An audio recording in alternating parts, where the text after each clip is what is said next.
6월 2일 새벽 예배 말씀 함께 나누시겠습니다. 함께 은혜 나누실 말씀은 누가복음 21장 7절부터 9절까지 말씀입니다. 누가복음 21장 7절부터 9절까지 함께 봉독하시겠습니다. 그들이 물어 이르되 선생님이여 그러면 어느 때에 이런 일이 있겠사오며 이런 일이 일어나려 할 때에 무슨 징조가 있사오리까? 이르시되 미혹을 받지 않도록 주의하라. 많은 사람이 내 이름으로 와서 이르되 내가 그라 하며 때가 가까이 왔다 하겠으나 그들을 따르지 말라. 난리와 소요의 소문을 들을 때에 두려워하지 말라. 이 일이 먼저 있어야 하되 끝은 곧 되지 아니하리라. 아멘. 어제 시간에 우리는 예루살렘 성전의 그 규모와 그 화려함에 놀라는 제자들에게 예루살렘 성전이 머지않아 완전히 파괴될 것을 예언하시는 주님의 예언에 대해서 살펴보았습니다. 그러면서 우리가 세워야 할 성전은 눈에 보이는 건물이 아니라 눈에 보이지 않지만 영원히 남아있을 우리 몸에 세우는 성전이라는 것을 같이 생각했습니다. 건물은 아무리 웅장하다 할지라도 때가 되면 무너집니다. 우리가 세워야 할 것은 결국 무너질 성전이 아니라 영원한 생명의 나라에서 영원히 세워져 있을 그 우리 몸에 세우는 성전, 우리 공동체에 세우는 성전입니다. 사람들은 이 같은 예수님의 대답을 듣고 다른 질문거리가 생겼습니다. 그 때가 언제인지, 그리고 그 징조가 무엇인가 하는 것입니다. 그게 오늘 본문 7절입니다. 함께 다시 읽으시겠습니다. 그들이 물어 이르되 선생님이여 그러면 어느 때에 이런 일이 있겠사오며 일이 일어나려 할 때에 무슨 징조가 있사오리까?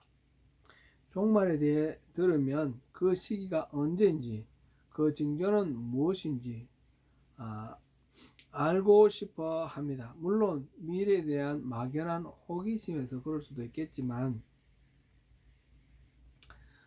그러나 더 보편적으로 보자면 심판을 모면하고자 하는 그런 계산에서 나오는 반응일 수도 있습니다. 때와 징조를 알면 그 화를 면할 수 있다라고 생각하기 때문입니다. 이런 동기에서 나온 질문에 대해서 예수님은 직접 바로 대답하지 않고 오히려 사이비 종말론자를 조심하라는 말씀으로 대답하십니다. 8절입니다. 같이 읽겠습니다. 이르시되 미혹을 받지 않도록 주의하라. 많은 사람이 내 이름으로 와서 이르되 내가 그라 하며 때가 가까이 왔다 하겠으나 그들을 따르지 말라. 어느 시대나 종교 사기꾼들이 있어 왔습니다. 그들의 단골 메뉴는 재림하시는 그리스도의 이름을 참칭하는 것입니다. 곧 자기가 바로 재림하신 예수라는 것이죠.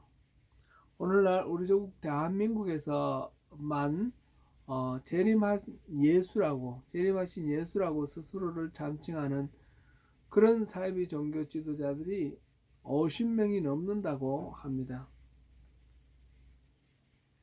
본문에서 내가 그라 말하는 사람을 따르지 말라고 분명히 주님께서는 말씀하셨습니다. 왜냐하면 예수님이 재림하실 때는 굳이 내가 그라 라고 말할 필요가 없습니다. 왜냐하면 예수님이 오시는 순간 모든 사람들이 다 알 수 있기 때문입니다. 누가복음 앞에 17장에서 우리가 그 부분에 대해서 본 적이 있습니다. 17장 24절 말씀입니다. 번개가 하늘 아래 이쪽에서 번쩍이어 하늘 아래 저쪽까지 비침같이 인자도 자기 날에 그러하리라. 종교 사기꾼들의 두 번째 단골 메뉴는 때가 가까이 왔다라는 말입니다. 여기서 때란 종말의 때를 말합니다. 그러나 사실 종말의 때가 가까우면 어떻고 아직 멀면 또 어떻습니까?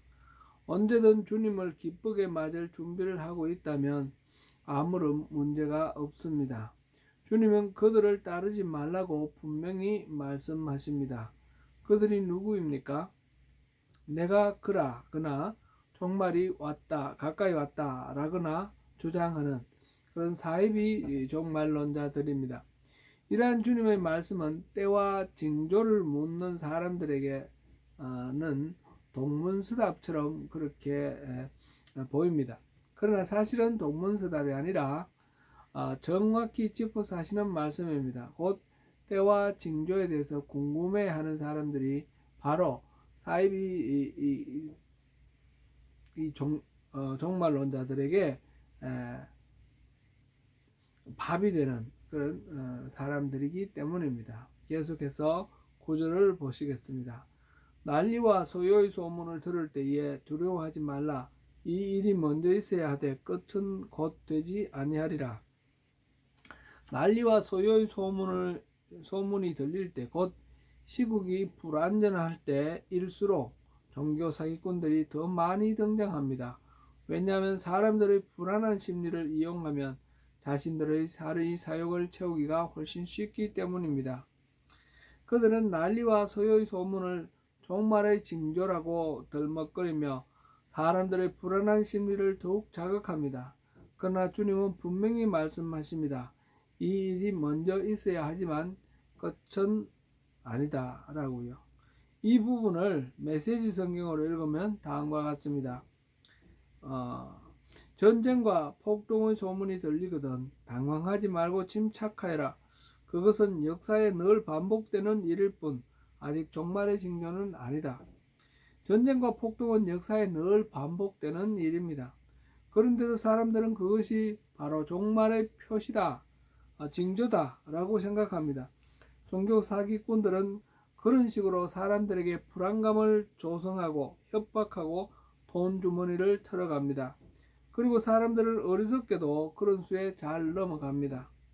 지금 주님은 앞에서 예언한 예루살렘 성전의 파괴가 종말의 징조가 아니라고 말씀하시는 것으로 보입니다.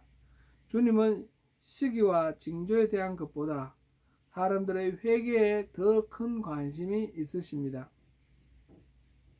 누가복음 11장에서 주님은 이 세대에 보일 표적은 요나의 기적밖에 없다라고 말씀하셨습니다. 요나를 통해서 니느웨 사람들이 회개한 것처럼 요나보다 크신 예수님을 통해서 사람들이 회개하게 될 것을 기대하고 계시는 것입니다.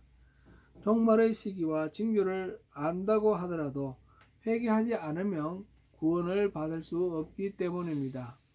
이 작은 묵시록의 결론이 되는 부분을 먼저 한번 보시겠습니다.